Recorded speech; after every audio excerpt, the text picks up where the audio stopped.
Hello all, welcome back to our channel Priya's life and living. చాలా days అయిపోయింది కదా ఒక బ్లాగ్ తీసి. ఇవాళ అయితే ఒక రెసిపీ చేద్దాం అనుకుంటున్నా. ఫస్ట్ టైం ట్రై చేస్తున్నాను. ఫస్ట్ ఈ జామకాయలు అయితే మా హస్బెండ్ మొన్న విలేజ్కి వెళ్ళినప్పుడు తీసుకొచ్చాడు అనమాట. చాలా తీసుకొచ్చాడు. ఇంకా ఒక 2 days ఆగినా సరే అవి మొత్తం వేస్ట్ అయిపోతాయి.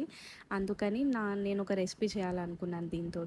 అదేంటంటే నేను మొన్న సమ్మర్లో ఒక షార్ట్ తీసాను, అంటే ఒక రెసిపీ చేశాను, మ్యాంగో కుల్ఫీ అని చెప్పి. సేమ్ అదే ప్రాసెస్లో ఇవాళ అయితే ఇది చేయాలనుకుంటున్నా. దీనికి ఏం పేరు పెట్టాలో కూడా నాకు తెలీదు. సేమ్ అదే ప్రాసెస్ లో చేద్దామని స్టార్ట్ చేసా. వస్తుందో రాదో కూడా నాకు అంత ఐడియా లేదు, ఎందుకంటే మ్యాంగో కుల్ఫీ చేసినప్పుడే అది ఒక 80% వచ్చింది. అంత పర్ఫెక్ట్ గా అయితే ఏం రాలేదు. అందుకని ఇది కూడా వస్తుందో రాదో అన్న డౌట్ నాకు. అందుకే ఎక్కువ కాకుండా ఓన్లీ ఇలా 3 fruits తోటి అయితే ఫస్ట్ చేస్తున్నా. ఫస్ట్ అయితే పైన కొంచెం ఇలా కట్ చేసుకొని లోపల ఉన్నదంతా తీసేసుకోవాలన్నమాట. ఇలా నైఫ్ తో కానీ లేదా స్పూన్ తో అయినా మొత్తం లోపల ఉన్న గుజ్జు మొత్తం తీసేసుకోవాలి. స్పూన్ అయితే బెటర్, ఎందుకంటే నైఫ్ తో కింద ఘాట్లు పడుతున్నాయి. ఆ గుజ్జును కూడా పక్కన పెట్టేసుకోండి, దాన్ని కూడా మనం ఈ రెసిపీలో యూస్ చేస్తాము.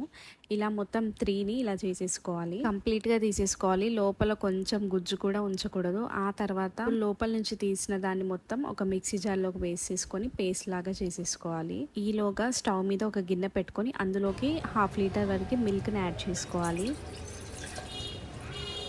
ఈ రెసిపీలోకి మనకు కావాల్సింది మెయిన్గా డ్రై ఫ్రూట్స్, అందులోనూ బాదం, జీడిపప్పు ఉంటేనే టేస్ట్ చాలా బాగుంటుంది. వాటిని కూడా ఇలా చిన్నగా కట్ చేసేసుకోవాలి.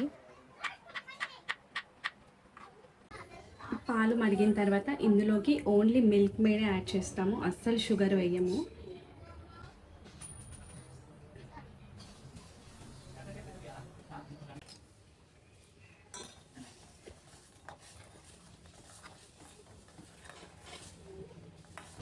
అండ్ ఇందులోకి మనం జీడిపప్పును కూడా యాడ్ చేసేసుకోవాలి.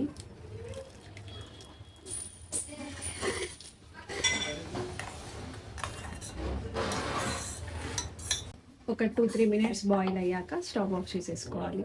నెక్స్ట్ ఇందులోకి మనం ముందుగా గ్రైండ్ చేసుకున్న పేస్ట్ని కూడా యాడ్ చేసేసుకోవాలి. ఇప్పుడు మొత్తం చల్లారిన తర్వాత ఒక్కో ఫ్రూట్లో ఈ మిల్క్ని ఫిల్ చేసేసుకోవాలి.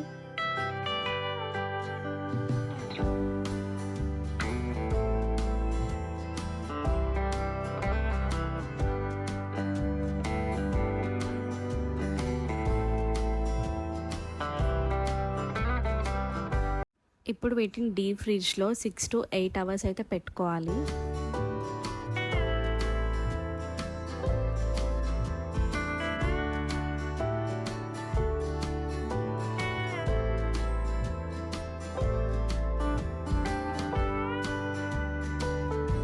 నేనైతే కరెక్ట్గా 6 hours తర్వాత తీసాను బయటికి. బయట నుంచి చూస్తే ఆల్మోస్ట్ మొత్తం అయిపోయినట్టే కనిపించింది. కరెక్ట్ నైట్ 11 o'clock అయితే నేను బయటికి తీసాను ఫ్రీజర్లో నుంచి.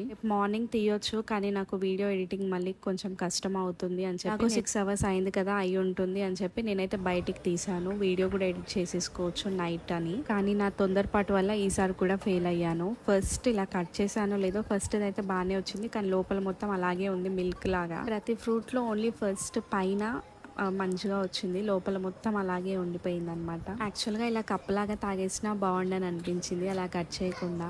నేను ఇలా టేస్ట్ చేస్తున్నానో లేదో అప్పుడే అన్వి లేచింది. నైట్ 11:30 అవుతుంది, ఇంకా అప్పుడు లేచింది అనమాట. ఇంకా అన్వికి ఐస్ క్రీమ్స్ అంటే బాగా ఇష్టం కాబట్టి ఒకసారి చూపిద్దామని చెప్పి తీసుకొచ్చాను. చూడగానే అది అసలు ఐస్ క్రీమ్ అన్నట్టు చూస్తుంది అన్వి.